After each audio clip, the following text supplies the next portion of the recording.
Last week was our first playoff game, and my plaque psoriasis was so itchy under all my gear. Sometimes just thinking about scratching could take me out of the moment. And then my doctor told me I could get clearer skin with a pill called Otezla. Otezla apremilast is a prescription medicine used to treat adult patients with plaque psoriasis for whom phototherapy or systemic therapy is appropriate. Otezla can help you get clearer skin after just 4 months. Okay, ready for the next game.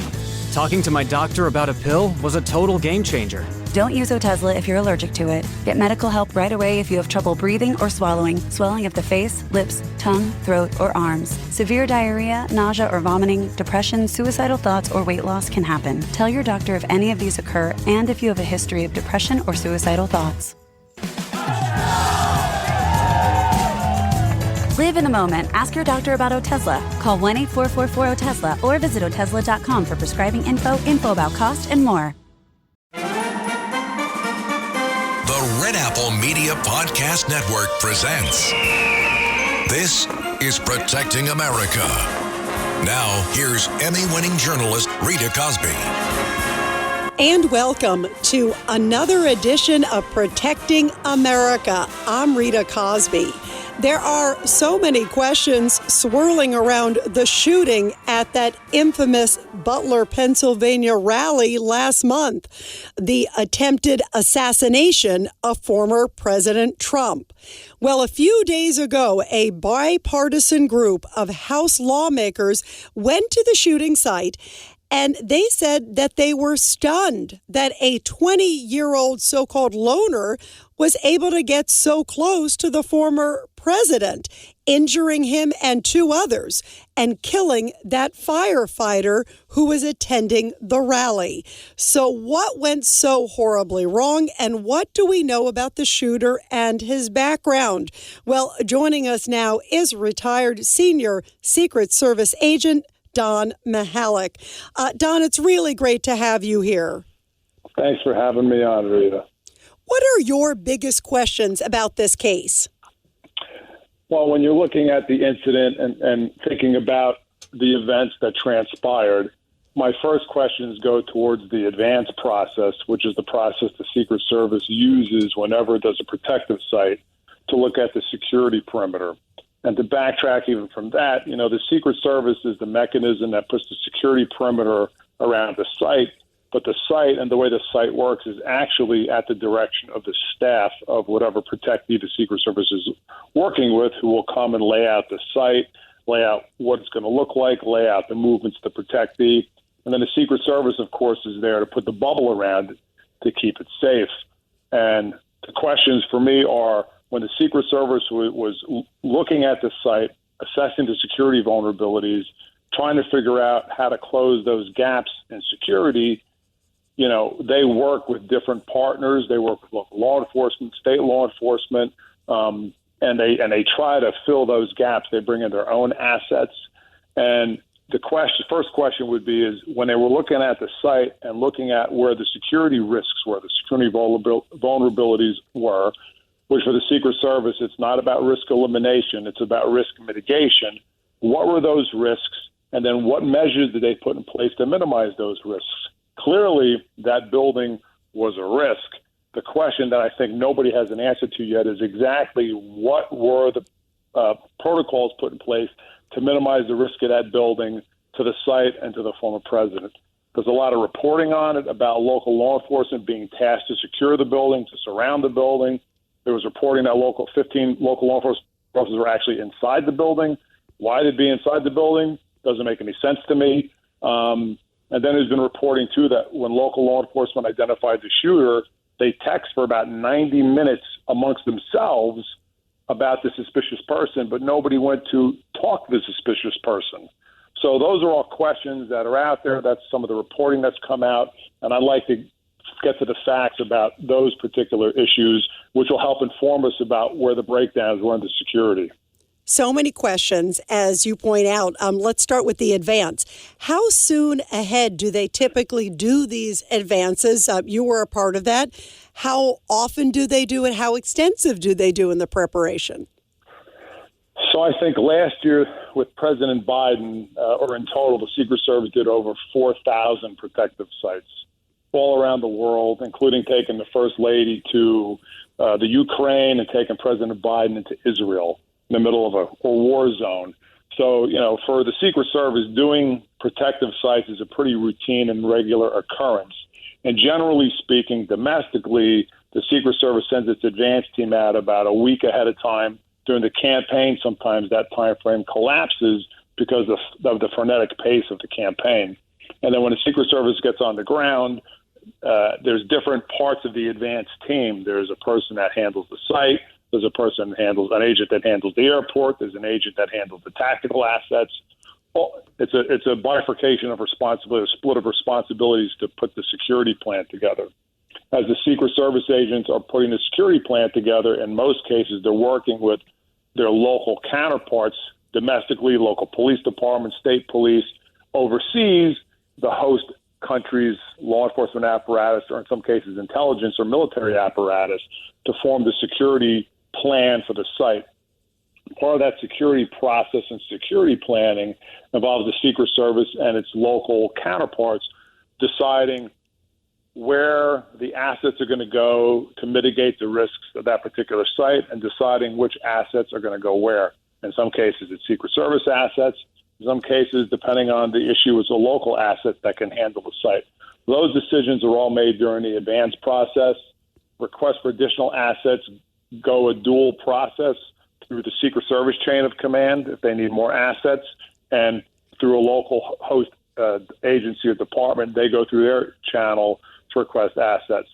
In a place like New York City, NYPD has almost off-the-shelf plans anytime the president or the vice president or a major protectee come in to what assets they can provide and what assets they can surge in. If you go to a place like Butler, Pennsylvania, there's a lot more work that's involved because the Secret Service has to get more in the weeds with the local departments about asset requests, where to place the assets, and how those assets are going to function.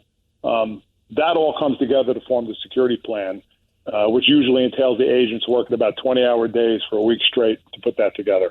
You brought up the fact that it was Butler, Pennsylvania, and it wasn't like a site that they have been to many, many times or had a layout. Wouldn't you think, given that they really would have walked through, and it's outside also, of course, which is also risky, as you know, how it's almost inconceivable how they would have missed, as you talked about, that roof. Yeah, I'm sure, and from my understanding, that site was walked through and planned in pretty much standard Secret Service protocols. The risks were identified. The counter sniper team that comes out there, they do a risk assessment of all the high ground areas. My understanding is that roof was identified. The counter snipers actually set up, they use a grid pattern to break down a site and long distances. So if there's a problem, they can call it out on a grid pattern. The question becomes, what were the mitigation factors they used to mitigate the high ground in the case of that roof? And overall, to me, for the Secret Service, it's a failure of command and control. When the Secret Service rolls into protective visit, they're in command and control of the site or the visit. Everybody else kind of works for them. Just like a pitcher on a baseball team, the team is there to support the pitcher. In this case, in Butler, Pennsylvania, I don't think the Secret Service established enough command and control over the site, meaning when they dealt with the local assets, the local police departments decided what they were going to cover, they took it for granted that those local assets were going to do as instructed versus double and in some cases triple checking to make sure that what was agreed to was happening. I think that was one of the gross failures at Butler, Pennsylvania. You also talked about the fact that they did not talk to this shooter, and he was labeled, it was a guy who was suspicious, but it didn't get, quote, a person of interest. Can you explain what the difference of those two are? And also, to the degree, why not? Great question, Rita. I want that answer because law enforcement 101, police 101 is if you have a suspicious person or a suspicious situation as a police officer, you go to that situation and you figure out what's going on. Interview, identify, and get to the bottom of why is that individual suspicious or why is that situation suspicious and mitigate it. According to the reporting, 90 minutes prior to the visit, the local officers had identified this individual as suspicious and had sent a picture and texts amongst themselves, not including the Secret Service. And in that time frame, nobody went and approached the individual to ascertain what his suspicious nature was, what his intent was, and then try to mitigate it. Typically speaking, for law enforcement in general, a suspicious situation is facts and circumstances that lead you to believe that something doesn't look right, but you can't put your finger on it. It's like you see smoke coming from somewhere, but you're not sure if it's a fire or is it steam coming from, a kettle pot on a teapot.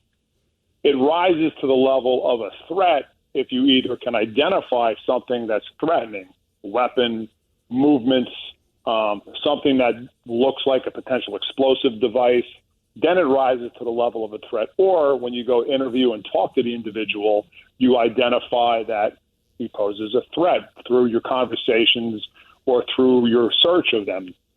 Because the investigation piece was missing here, that suspicious piece couldn't be brought into the threat world because nobody knew what he was doing.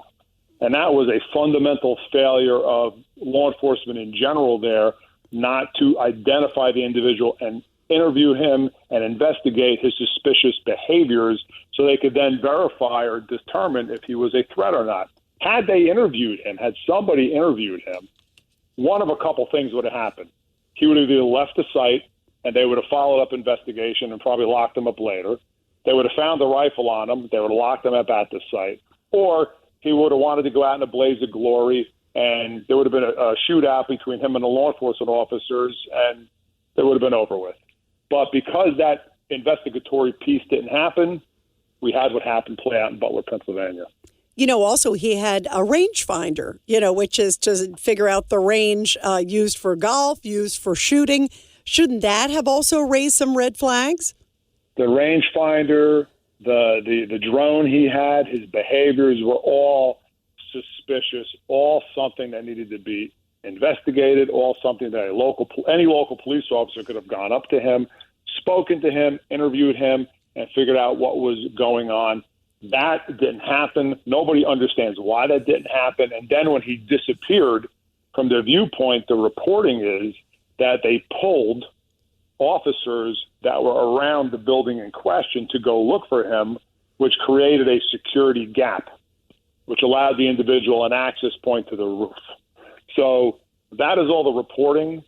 I'd like to find out if it's factual or not, because in that case, that was one of the key failures in Butler, Pennsylvania.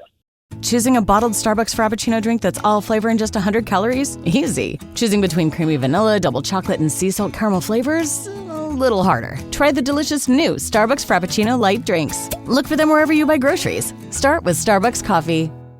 American Giant makes great clothing, sweatshirts, jeans, and more right here in the U.S. Visit American-Giant.com and get 20% off your first order with code STAPLE20. That's 20% off your first order at American-Giant.com, code STAPLE20. You brought up the drone, too, as well. It is astounding because he was flying the drone, live streaming it, looking, obviously, getting eyes in the sky. Why were there not something similar like that from the Secret Service or local police? It's amazing that a 20-year-old guy has that kind of technology, and yet I would have thought it would have been basic for the Secret Service to have something like that to see. Had they looked from an aerial vantage point, they would have seen him. Well, so the drone that the individual had, from my understanding, he flew it not over the site but out and away from the site, which still probably gave him a view of the site, but the drone never went over the site.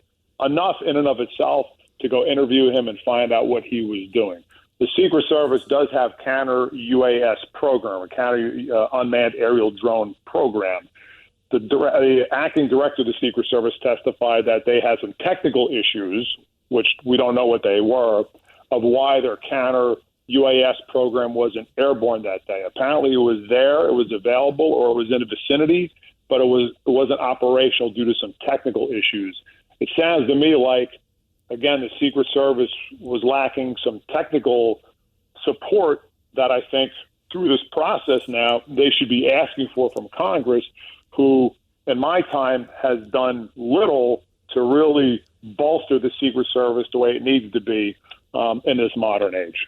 You know, you talked about staffing at Secret Service and technology bolstering. I agree. I feel like the Secret Service, it is so important what they do.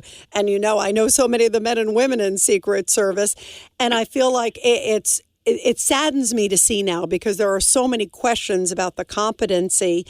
And yet a lot of them have been screaming out loud, asking for supplies, asking for more staffing, right, for years. My entire time in the Secret Service, Rita, it was a constant refrain of we need more, we need more, we need more. And whether it was politics or Congress or budgets, it always seemed like the Secret Service was never funded the way it needed to be. The congressmen in some of the hearings made a big deal out of saying that we've increased your funding, more than doubled your funding in the last couple of years. Yeah, but that's because the agency is so far behind in its funding proportionally to what it's doing. You know, before September 11th, the agency had, maybe 20-something permanent protectees. After September 11th, that number almost doubled, and that number hasn't dropped. And when the Trump family came in, they had almost 40 protectees. The Biden family, I think right now they have 37 permanent protectees. That's more than double than what they were doing pre-September 11th. But the funding for that really hasn't doubled, nor has the manpower, the personnel to support that mission. So I love when Congress screams and criticizes, but I'd like to see them act, because in my view, they have yet to act and actually support the men and women of the Secret Service the way they've maybe supported other agencies that have gone through tough situations, and then they throw a boatload of funding at them and authorities to let them really become what they should be. What do you say to people? There are some reports that there's a whistleblower or whistleblowers who've come forward. I think they came forward, one of them to Senator Josh Hawley, saying that they were told, or they were aware, I guess, of somebody saying that day, you don't ask for more staffing, don't ask for more this, don't ask for more that. And there's also reports that Jill Biden had a whole bunch of staffing that day, but Trump didn't have a lot. Yeah, I'm not surprised that there's quote-unquote whistleblowers that have come through that have said different things. But, the problem is lack of context. During a campaign especially, resources are finite for the Secret Service. And it's very difficult for the service at times because they're bouncing, personnel, materials all over the place to cover multiple sites, multiple locations in order to secure. Right now with former President Trump, they've got people, bringing ballistic glass all over the place everywhere he goes, which is large, thick, and heavy. So that's just another thing that personnel have to do. So when resource requests go up through the chain of command to the Secret Service, typically what happens is they look at the resource requests and they make determinations based upon security risks and in some cases realities. If an agent on the ground says, hey, I need the space shuttle flying overhead, the headquarters might say, well, no, you don't need that right now. Or, can we get you a local aviation asset to help cover that? So there's a bit of a give and take usually with resource requests based upon security risks and availability, and also what's available locally that potentially could help close that security risk. So I would like to understand the context of what these whistleblowers have said before really opining on what they're doing. But the context is, in a campaign, finite resources, there's a lot that goes into this where the service is trying to staff all these different places, manpower, assets, and support all these different sites all at the same time. And it's a tough job to do. And that's why I think the acting director called it the war room in D.C.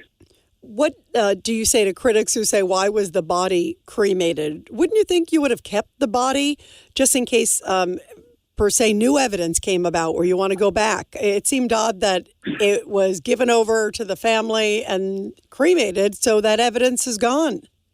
It seems incredibly odd that they would allow the body to be released to the family and to be cremated.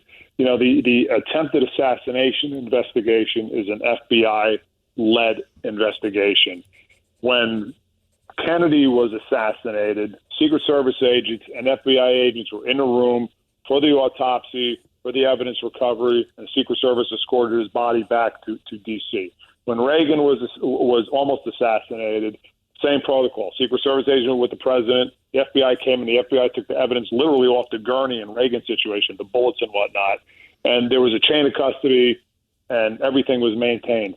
I don't understand why his body was released and why his body was allowed to be cremated before the FBI or anybody else could finalize their investigation for all the reasons you suggested, potential other evidence, reinvestigation, and whatnot. That's an answer I'd like as well. What are your thoughts about this 20-year-old shooter? What do you think we know that we can put together, and what do you think we don't know? 1997, the Secret Service National Threat Assessment Center did the first ever study of assassins and would-be assassins. And in that case, it was called the Exceptional Case Study. And in that Exceptional Case Study, the Secret Service broke down the traits, characteristics of assassins and would-be assassins. And some of those traits are things like loner, has a fixation on certain individuals, potential mental health issues, and it goes down the list. Crook seemed to be ticking all those boxes, and he also seemed to be the kid in school that people should have been concerned about, because anytime a kid is in school and they're showing isolated behavior, they're showing trouble in school, they're giving indications of having a potential mental health situation, those are all red flags that schools should pay attention to and his parents should have been paying attention to. And the answer was not his father buying him a rifle. The answer was the child needed some therapy, some intensive support, which he clearly was not getting, which is the problem in a lot of these cases, is you have people in denial about the state of individuals in crisis. And if nothing else comes out of this, there should be the red flags that popped up in his situation should be illuminating to parents and schools around the world that when they see these red flags, they take some action to address it, not just let a kid drift under the radar. Is there more to him and maybe someone else somehow? I just want to bring that up because we've heard about these encrypted apps from foreign countries. So the conspiracy theories are running amok, and I think a lot of that is because of the lack of factual information that's been put out by the agencies involved in this. If I had my way, the Secret Service, the FBI from day one would have been in front of this, controlling the narrative, giving out facts, and every couple of days giving out facts about the incident, what happened, what the investigation is saying, and continuing to update the American people in Congress. That didn't happen, and the conspiracy theories run amok, and then people try to fill in the what-if questions with their own answers, which is, I think, what we're seeing here. And do you believe in this case it's pretty standard procedure to have an encrypted, or do you think there's a chance there's someone else? Most people in America can download Signal, WhatsApp, and a bunch of other communication apps that are encrypted. So having an encrypted app on a telephone or a cell phone these days is not unusual. Who he was talking to is the key here, if he was talking to anybody. But the fact that in this day and age, with the way technology is, that law enforcement cannot access an encrypted phone or an encrypted app because of privacy issues that the cyber companies throw out there, and the lack of congressional action to provide a lawful access point or to mandate that these companies provide a lawful access point into these apps and into these phones, is it totally impedes an investigation of this nature, and that needs to change. Yeah, are you surprised that here we are, in 2024, and they still can't get into certain aspects to maybe determine maybe there's something with motive there, even if it's him expressing his own personal motive? It's a pathetic commentary on Congress in action and the power that cyber companies and social media companies wield in this world because of the billions or trillions of dollars that they have. Congress, last time Congress amended the Electronic Crimes Privacy Act, which is the tool that law enforcement uses to get into electronic crimes, was after 9/11. There hasn't been a major update to that bill since.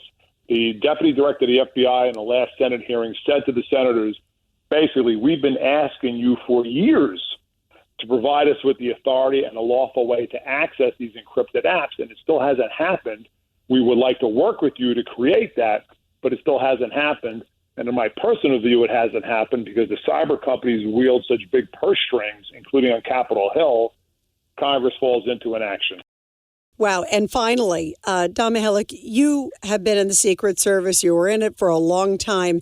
I want people to also know just the high standards, because obviously the Secret Service has taken a lot of heat, but there is so much training, there's so much dedication from the Secret Service agents. We saw them in action when they were jumping on the stage, willing to take a bullet for the president. I mean, it's extraordinary. Men and women who give up their, weekends and their families. What kind of dedication and what kind of effort does it take to get to the level of a presidential detail or a former president, potentially future president with President Trump? Thanks for asking that question, Rita. And you're 100% right that Secret Service agents and those that want to become Secret Service agents are traditionally some of the highest caliber individuals in our nation who are voluntarily trying to get into an agency to do a patriotic duty where literally their lives are on the line every day for another person. And it's not an easy job. The application process takes months to a year, depending on your background. The background goes back to birth through. You go through a 2-stage polygraph that can last up to 8 hours. That covers national security issues as well as your personal history. You go through other tests and exams, physical exams, to make sure you're fit. And then if you get all that, you get offered a position, usually at one of the major field offices in the country, New York, L.A., Chicago. You go through 6 months of training, both down at the Federal Law Enforcement Training Center in Georgia and then at the Secret Service Training Facility in Beltsville, Maryland. And then once you finish that, you go to your office, you work for a few years where you do both the Secret Service investigative mission, and then you get pulled to do some of the protection mission. Then at a point in your career, you rotate to the president's detail, the vice president's detail, or now one of the former president's details, and you do that full time for several years. Typically speaking, for the president's detail and the vice president's detail, it's a very stringent vetting process, and it occurs through a second phase of training that you go through called protective detail training, where agent candidates that want to go to those, especially those 2 protective details, go and have to complete 3 to 4 weeks of training, and then there's a vetting process where then decisions are made of who's going to the president's detail, who's going to the vice president's detail.